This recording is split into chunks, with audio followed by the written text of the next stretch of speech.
बिस्मिल्लाहिर्रहमानिर्रहीम। अस्सलाम वालेकुम नाज़रीन। बहुत से लोग कल से मुख्तलिफ़ ग्रुप्स में और उसमें डाल रहे थे कि जो सूबाई वज़ीर हैं पंजाब ज़रा जेल खाना जात इस वक्त उनके पास मिनिस्ट्री है, फ़याज़ुल हसन चौहान, उनके साथ जो है वो B4U के जनाब जो CEO हैं उनकी मुलाकात हुई है। और ये शो किया जा रहा है कि बहुत ही अहम मुलाकात हुई है और बहुत से उमूर पर जनाब तफसीली गुफ्तगू हुई है और वो उसकी अंदरूनी कहानी क्या है वो मैं आपके साथ शेयर करता हूँ। हमने उनके तर्जमान जो है उनसे मुकम्मल तफसीलात ली हैं। इससे पहले जो अनीसुर रहमान है उसके साथ फ़याज़ुल हसन चौहान जो ज़ारा मिनिस्टर हैं उस वक़्त वो क्योंकि आर्ट कौंसल और वज़ीर इत्तलात भी थे और उस वक़्त उनको शील्ड कैसे पेश की गई थी उसकी भी रोदाद आपके सामने रखते हैं। लेकिन एक चीज़ आपको मैं क्लियर ये बता दूं कि ये तमाम तर जो बेशक बताया जा रहा है ग्रुप्स में शेयर की जा रहा है कि जनाब एक बहुत बड़े इनके जनाब ताल्लुकात हैं सैफुर रहमान नियाज़ी के। कभी वो जो है वो यूसुफ रज़ा गिलानी के साथ तस्वीरें उनकी सामने आती हैं, कभी कौन से मिनिस्टर के साथ सामने आती हैं, कभी गवर्नर के साथ सामने आती हैं। लेकिन इसकी अगर हकीकत में जाएंगे तो डेफिनेटली ये सियासतदान है और सियासतदान से कोई भी मिल सकता है और हमेशा सियासतदान अपने किसी वर्कर से ही मार खाता है और यहाँ पर भी यही हुआ। दोनों सूरत में अनीसुर रहमान के साथ मुलाकात हुई, फ़याज़ुल हसन चौहान जो हैं वो नहीं जानते। फ़याज़ुल हसन चौहान ज़ाहिर रावलपिंडी से उनका ताल्लुक़ है, हम भी जानते हैं, पहले हमारे शोज़ में भी वो आया करते थे। वो हम जानते हैं कि वो इस कदर जो है वो लूज़ बॉल नहीं खेलते और वो समझते हैं और वो इस तरह के माफिया का हिस्सा कभी भी नहीं बनते। अगर इस तरह के माफिया का हिस्सा बनते तो वो आज से पहले बहुत कुछ बन चुके होते, लेकिन उन्होंने हमेशा जो है वो एटलीस्ट उनके ऊपर करप्शन का दाग कभी भी नहीं लगा, ना इस तरह का दाग लगा है और ना वो इस दाग को अब लेना चाहेंगे। तो ये जो मुलाकात हुई है, जब उनको भी इसका इल्म हुआ तो वो भी इसमें ज़रूर परेशान हुए। इससे पहले अनीसुर रहमान के हवाले से भी शायद उनको अभी तक इल्म नहीं था कि क्या मामला था। सबसे पहले आपके सामने रखते हैं कि B4U है क्या। और B4U सैफुर रहमान नियाज़ी जो मलेशिया में अगेन वहाँ पर फ्रॉड करके पाकिस्तान आते हैं, पाकिस्तान में आकर वो एक पोंजी स्कीम, पिरामिड स्कीम यानी B4U के नाम से उनकी 29 मुख्तलिफ छोटी छोटी कंपनीज़ जिनकी टोटल लिमिट ही 1 लाख तक है। SCCP से चेक कर लीजिए, मुझे न चीखिए। SCCP की प्रेस रिलीज़ इसके ख़िलाफ़ आती हैं कि जनाब ये इन्वेस्टमेंट के नाम पर लोगों से फ्रॉड कर रहे हैं और इनकी अपनी मुतअद्दिद वीडियोज़ मौजूद हैं जिसमें ये ख़ुद कह रहे हैं कि मैंने अभी तक 4.5 लाख लोगों से इन्वेस्टमेंट ली है और 500 अरब अभी तक लिया जा चुका है, जो ये ख़ुद क्लेम कर रहे हैं और ज़राए कुछ और भी बता रहे हैं। अब पैसा अयाशी में कहाँ कहाँ पे लगता रहा है। ज़रा ये पिरामिड स्कीम है, एक पोंजी स्कीम है, इसमें मल्टी लेवल मार्केटिंग इन्वॉल्व होती है, कोई फिज़िकल प्रोजेक्ट नहीं है, कहीं से प्रॉफिट नहीं आ रहा। और ये बहुत ही क्लियर है कि जब पहले दिन से आप प्रॉफिट शुरू हो जाता है, यानी अगर आप 1 लाख देते हैं तो पहले दिन से ही 8,000 आपको पर मंथ मिलता है, तो डेफिनेटली ये बहुत ही आसान है कि ये जनाब इस तरह की जो पोंजी स्कीम है, पिरामिड स्कीम है, ये आवाम को समझ आना चाहिए। अब इसमें मैक्सिमम वो लोग आपने देखा होगा टारगेट होते हैं जो यूथ है, और पाकिस्तान में एक बहुत बड़ी पावर है यूथ की, और वो बच्चे हैं जो ख्वाब देखना चाहते हैं या वो हैं जो इससे पहले इन्होंने कोई जॉब नहीं की होती, तो वो इनकी बातों में आ जाते हैं और इनका टारगेट भी वही लोग होते हैं। और अभी तक आप देख सकते हैं कि जो 4.5 लाख लोगों का डाटा ये खुद क्लेम कर रहे हैं, इनका बिज़नेस देखें कहाँ पे है। 4-5 एरियाज़ में जो आवाम से लेकर ही इन्होंने पैसे दिए हैं। और ये सैफुर रहमान नियाज़ी साहब इनकी अपने बकौल, अगर ये फ़याज़ुल हसन चौहान साहब ज़रा अपने ही किसी मेंबर को कहें, किसी लड़के को कहें, अपने PRO को कहें कि ज़रा इनके बारे में तहकीकात कर लें कि नैब में इनके केसेस, FIA में इनके केसेस, हाई कोर्ट से ये बेल पर मौजूद हैं, और ये फिर आपसे किस तरीके से किस शख्स ने मिलाया है वो तो चलो मैं बताता हूँ। वही बता रहा हूँ कि अपने ही गिराते हैं निशेमन में बिजलियाँ। वही मुझे कोई, मैं शेर व शायरी से इतना ज़्यादा मुझे लगाव नहीं है और ना मुझे कोई आता, लेकिन पता नहीं मैंने जो बोला है वो ठीक है या गलत है, माज़रत चाहते हैं आपसे। लेकिन अपने ही लोगों ने उनको फंसाया है जनाब फ़याज़ुल हसन चौहान ने। उन्होंने अफ्तारी के नाम पर, देखें एक कारकुन है तहरीक इंसाफ के आतिफ अंसारी साहब, उनका बिज़नेस क्या है वो मैं उसकी डिटेल में नहीं जाना चाहूँगा, लेकिन ज़ाहिर है हो सकता है उन्होंने अपने फ़ायदा हासिल करने के लिए छोटी मोटी उन्होंने जनाब इनको मिलवा दिया, इनको ले गए DHA के एक जनाब फार्म हाउस में, और 14-15 बंदे जनाब फ़याज़ुल हसन चौहान साहब के साथ चले गए और उनके बारे में तारफ़ ये करवाया जा रहा है सैफुर रहमान नियाज़ी के बारे में। आतिफ अंसारी साहब ये कह रहे हैं कि जनाब ये मुल्क बाहर से आए हैं और ये बहुत फ़लाई काम करते हैं। और फ़लाई काम क्या करते हैं जनाब, एक तो इन्होंने जनाब कराची में जनाब ये मूवी भी बना रहे हैं, फिर ये जेलों के हवाले से ना अब रिफ़ार्म लाना चाह रहे हैं, जेलों में कैदियों के हवाले से, जेलों में जो पुलिस वाले वार्डन होते हैं उनके बारे में। तो ज़ाहिर है उसमें तो इसमें दूसरी राय नहीं है कि जेलों में इस्लाहात होने चाहिए। और हमें पता है कि इसमें फ़याज़ुल हसन चौहान और उनकी टीम बड़ी लगन से ये काम कर रही है और बहुत सी जेलों के उन्होंने विज़िट भी किए हैं, हम देख रहे हैं। और मुखय्यर हज़रात ज़ाहिर बढ़ चढ़ का हिस्सा भी लेते हैं, लेकिन ये मुखय्यर हज़रात नहीं है चौहान साहब। ये चौहान साहब एक बहुत बड़ा माफिया है। और ये भी चौहान साहब ज़रा इसके बारे में आप ज़रा देखें कि ये बहुत बड़ा माफिया होने के साथ साथ इसने 4.5 लाख लोगों का और तकरीबन 2 मिलियन ख़ानदानों के साथ इन्होंने फ्रॉड किया है। और ये बहुत जल्द आप देखिएगा, आज मैं ये बात कर रहा हूँ, बहुत जल्द ये नैब FIA के ग्रिप में होंगे या मुल्क से बाहर फ़रार हो जाएंगे। तो फिर लोग वही कहते हैं जनाब फ़याज़ुल हसन चौहान साहब के साथ मुलाकात करके इन्होंने तस्वीरें शेयर की हैं। अभी ये एक सीधी सीधी धमकी दे रहे हैं कुछ इदारों को, ग्रुप में भेज के इनके जो आगे फॉलोवर्स हैं, क्योंकि ज़ाहिर है उन्होंने पैसे दिए हुए और मंथली वो प्रॉफिट के नाम पर सूद ले रहे हैं और उनको ये नहीं पता कि उनका जो प्रिंसिपल अमाउंट है वो भी इनको नहीं मिलेगी। वो देते देते वो भाग जाएंगे और टॉप लीडर जो होते हैं वो पैसा खाते हैं और फिर निकल जाते हैं।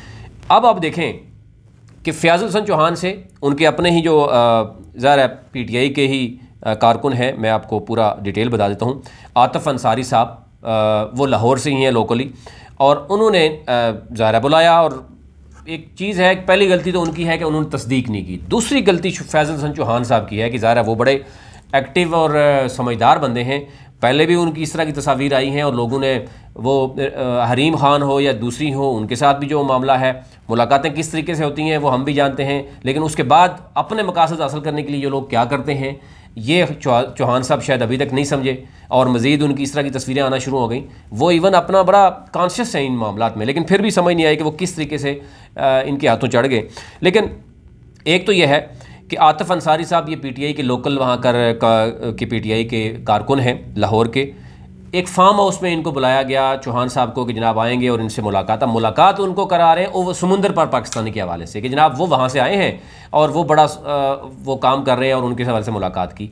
वो आतिफ अंसारी साहब या तो ख़ुद मुलव्वस हैं इस मामले में सारे में, या वो ख़ुद इनका साथ दे रहे हैं, या वो ख़ुद इनका हिस्सा है, या फिर वो भी बेवकूफ़ बन गए इनकी बातों में आकर और उन्होंने ये तारफ़ दिया फ़याज़ुल हसन चौहान को। और बड़ा ही अच्छी बात होती है कि फ़याज़ुल हसन चौहान साहब जिस बंदे से मिलें, आप किसी शख्स पे भी मिलें, आप मेहरबानी करें, आजकल इंटरनेट का दौर है, आप किसी भी अपने असिस्टेंट को कहें कि यार ये गूगल करके ज़रा देख लो, तो आपको अंदाज़ा हो जाएगा।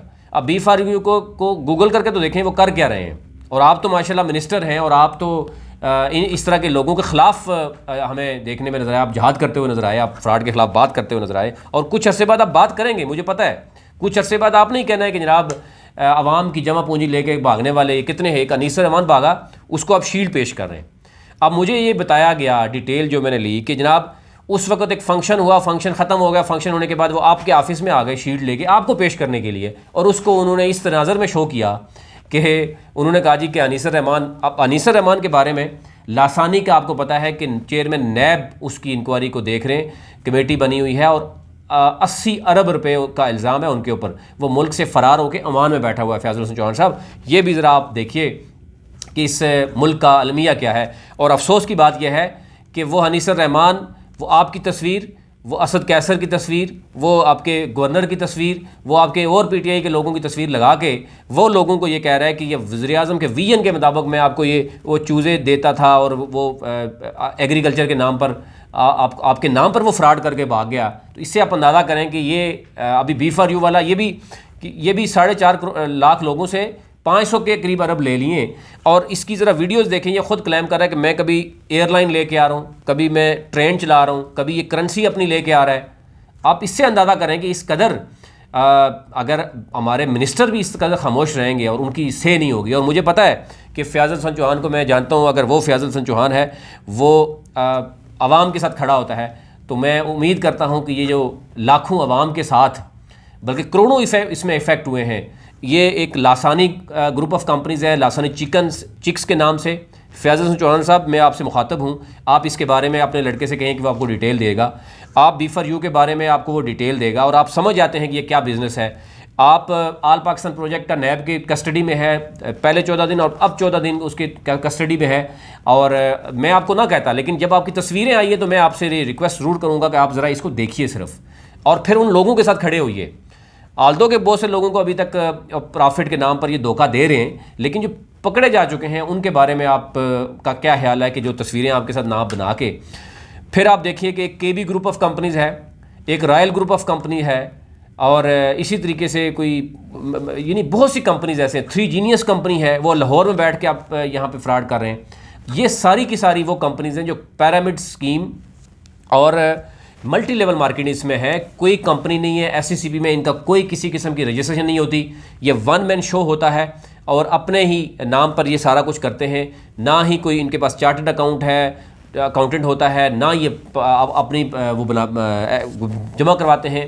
आप इनसे ले लीजिए, रिकॉर्ड ले लीजिए, आप इनके FBR से रिकॉर्ड ले लीजिए, आपको मिलेगा। आप SCCP से इनका रिकॉर्ड निकाल लीजिए, आप EOBI से इनका रिकॉर्ड निकलवा लीजिए, आप सोशल सिक्योरिटी से इनका रिकॉर्ड निकलवा लीजिए। तो आपको अंदाज़ा होगा कि ये कंपनी जो अपने आप को इतना बड़ा शो कर दी है वो बेसिकली क्या है, वो आवाम के साथ फ्रॉड करने के बाद एक MLM यानी वो पिरामिड, वो पैसा इकट्ठा करती है और पैसे को वो सर्कुलेट करती है। टॉप के जो लोग हैं उनको तो सूद मिलता रहता है, वो इकट्ठा पैसा लेते हैं, लेकिन लेट आने वाले लोगों के साथ जो है वो फ्रॉड होता है और वो ये भाग जाते हैं। और B4U के साथ यही है। इसके ऊपर जो बहुत सख्त किस्म का इल्ज़ाम है चौहान साहब, वो इस पे इल्ज़ाम यह है कि इसने MQM लंदन को पैसे भेजे हैं जनाब। 21 करोड़ क्रिप्टो को है, आप डिटेल ज़रा निकलवाएँ आप किसकी। FIA साइबर क्राइम इसके ख़िलाफ़ जो तहकीकात कर रहे हैं, आप क्योंकि मिनिस्टर हैं, आप उनसे लिखेंगे तो आपको बता देंगे। अनीसुर रहमान के बारे में बता देंगे। आल पाकिस्तान प्रोजेक्ट आदम अमीन के बारे में आपको बता देंगे। वो एक ब्रिटिश उठ के पाकिस्तान आता है, आपके लाहौर में, कराची में कोई बंदा नहीं छोड़ता जिससे वो फ्रॉड नहीं करते। ये शख्स मलेशिया से उठ के आता है, यहाँ फ्रॉड करके भाग जाता है। एक जो है वो जो है ओमान बैठा हुआ, छुप के बैठा हुआ है। अभी एक शेख बना हुआ है जनाब, वो कंपनी चला रहा है अलबरका के नाम से। और वो अब आप अंदाज़ा कीजिए शेख साहब कि ये अपना चौहान साहब के वो लोग जो जमा पूंजी अपनी रखते हैं, और ये है नौजवान नस्ल आपकी। अगर आप खड़े हो जाएंगे और आप सच बताएंगे, मुझे उम्मीद है कि आप सच बताएंगे। अगर मैं गलत हूँगा तो मुझे कहेंगे आप गलत कीजिए, मैं गलत कर रहा हूँ, लेकिन आप इन चीज़ों का साथ ना दीजिए। आप खामोश रहेंगे तो डेफिनेटली आवाम भी समझेगी कि ये चौहान साहब के साथ अगर ये बंदा बैठा हुआ है तो ये जनाब बहुत बड़ा बिजनेसमैन है। और अगर ये बता रहे हैं, आप शील्डें पेश कर रहे हैं और आप इनके साथ डिनर कर रहे हैं और अफ्तारी कर रहे हैं, क्योंकि मैं पर्सनली आपको जानता हूं कि आप इस तरह के नहीं हैं, ना आपके ऊपर कभी इस तरह का इल्ज़ाम लगा है। लेकिन क्योंकि मैं बता रहा हूं कि अपनों के कहने पे ही बंदा फंस जाता है, और आप फंस गए हैं। क्योंकि ये चीज़ें वो बार बार आपकी तस्वीरें दिखा के 2 दिन से मैं देख रहा हूँ कि वो तस्वीरें आपके ग्रुपों में लगाई जा रही हैं कि, और कहा जा रहा है कि मायदा हो रहा है जनाब चौहान साहब के साथ, हम जेलों के ऊपर बिजनेस करना जा रहे हैं, जेलों के ऊपर ये कर रहे हैं, रिफॉर्म ला रहे हैं। पैसा सारा आवाम का है। अभी तक ये शख्स जो सैफुर रहमान नियाजी आपके साथ बैठा हुआ है, इसने वलीमा भी आवाम के पैसे से किया, ये बर्थडे सेलिब्रेशन भी आवाम के करता है, ये डांस पार्टीज और क्या कुछ करता है, और आपके साथ बैठ के ये रिफॉर्म लेके आएगा। और एक इन्होंने NGO बनाई हुई है, यानी ये लोगों को दिखाने के लिए। और अगर आप, मैं भी यहाँ पे हूँ और आप भी यहाँ पे हैं, और आप भी मुझे जानते हैं, मैं आपको भी जानता हूँ, मुझे उम्मीद है कि आप सच का साथ देंगे जो भी है। लेकिन इन मामलात में ज़रा देखें कि लासानी के साथ क्या हुआ। वो लोग अभी भी दर बदर की ठोकरें खा रहे हैं, वो मुल्क से फ़रार है। आल्दो नैब बहुत क्लोज पहुँच चुका है, रेड वारंट जारी होने वाले हैं और उसको गिरफ़्तार किया जाएगा इंटरपोल के ज़रिए। लेकिन आपका साथ ज़रूरी है कि अब ये लोग आपकी तरफ भी देखते हैं। एनी हाउ, ये मामला जो हुआ, हमें अंदाज़ा हुआ कि ग्लोरी इवेंट्स से जो आतिफ जो अंसारी साहब हैं, उनके कहने पे जनाब ये चौहान साहब को बुला लिया गया है। तो चौहान साहब को बताना इसलिए ज़रूरी है चौहान साहब कि ये एक बहुत बड़ा फ्रॉड हो रहा है पाकिस्तान में, और आपकी हुकूमत, बिलखुसूस आपकी हुकूमत आने के बाद ये फ्रॉड बहुत ज़्यादा बढ़ गया है। आपके इदारे एब्सोल्युटली जो है वो एक फ़ारग हो चुके हैं। और मैं आपको ये भी बता दूँ, आपका नैब, आपका FIA पैसे लेकर इन लोगों को छोड़ देते हैं और जमा पूंजी अवाम की जाती है। आप अगर करते हैं तो जनाब पंजाब में आप कानून पास करवाइए कि इस तरह के जो गैर कानूनी काम है, SCCP वाज़े तौर पर कह चुका है, फाइनेंशियल मॉनिटरिंग यूनिट कह रहा है, लेकिन उसके बावजूद आपके FIA और नैब इस तरीके से इन लोगों से हाथ जोड़ लेते हैं, उनका हिस्सा बनते हैं, उनको डिले करते हैं कि आवाम जो है वो देखती रहती है और ये लोग बाहर भाग जाते हैं। अब आप, मुझे उम्मीद है कि आप इस तरह का फ्रॉड पंजाब में अगर नहीं होगा तो आप ज़ाहिर है बहुत बड़ी आवाम की ये जमा पूंजी बच जाएगी। बाकी सूबों की तो मैं बात नहीं कर रहा, लेकिन जहाँ पे आप ख़ुद मौजूद हैं आप वो खुद देखिए। और ये ज़रा क्लैरिफिकेशन आपकी तरफ से आना ज़रूरी होना चाहिए था। क्लैरिफिकेशन आप करें कि क्या वाकई सैफुर रहमान नियाज़ी ने कोई मायदा किया है या झूठ फैलाया जा रहा है। आपने अफ्तारी क्यों की एक शख्स के पास जिस शख्स के ऊपर केसेस मौजूद हैं, और इससे पहले भी आपको इल्म है कि आप इस तरह की 2-3 कंट्रोवर्शियल इस तरह की चीज़ें सामने आ चुकी हैं। क्योंकि हम समझते हैं कि आप तो बड़े जो है वो मेरिट की बात करते हैं, और आपके ऊपर इससे पहले भी कोई इस तरह का दाग मौजूद नहीं है। और पर्सनली भी हम आपको जानते हैं कि आप इस तरह अगर आपको छोटा सा भी इल्म होगा तो आप कभी भी इसका हिस्सा नहीं बनेंगे। लेकिन आई अंडरस्टैंड कि ये गलती आपके अपनों ने करवाई है, लेकिन आप उसको क्लियर ज़रूर करें। वो 4.5 लाख लोग जो जिनको बताया जा रहा है, आपकी तस्वीर भेज के बताया जा रहा है, कल अगर वो ये भाग जाएंगे, ये सैफुर रहमान नियाज़ी कल भाग जाएगा, तो वो लोग यही समझेंगे जो आज लासानी वाले के को आप शील्ड पेश कर रहे हैं और आज वो ओमान में भागा हुआ है।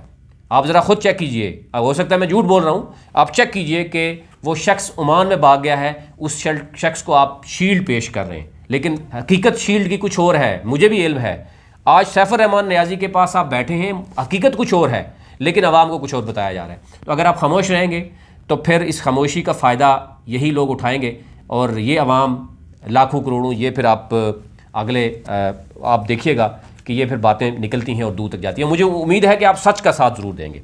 अभी तक इतना ही, और मज़ीद लोग जो मैं उनको बताना चाहता हूँ, अगर आपको पैसा चाहिए तो आपको नैब में ही एप्लीकेशन देनी पड़ेगी। बहुत से लोग मैसेजेस कॉल्स करते हैं, कॉल्स हम रिसीव नहीं कर सकते, आप मेहरबानी कीजिए। आप नैब के तफ्तीशी अफसर जो हैं, जो आल पाकिस्तान प्रोजेक्ट हैं, वो आप जाएंगे सुबह 9 बजे से 2 बजे तक वो वेट करते हैं। ऑनलाइन भी आप कर सकते हैं।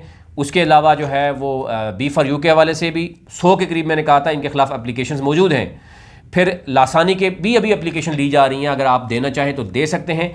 डेफिनेटली एक केस मामला है, जो अदालती मामलात उनसे मराहल से गुजर कर इनके बैंक अकाउंट सीज, उसकी अमाउंट जो होती है, जितने भी लोग मौजूद होते हैं नैब में, उनको प्रायोरिटी लिस्ट में उनको पैसा वापस मिलता है।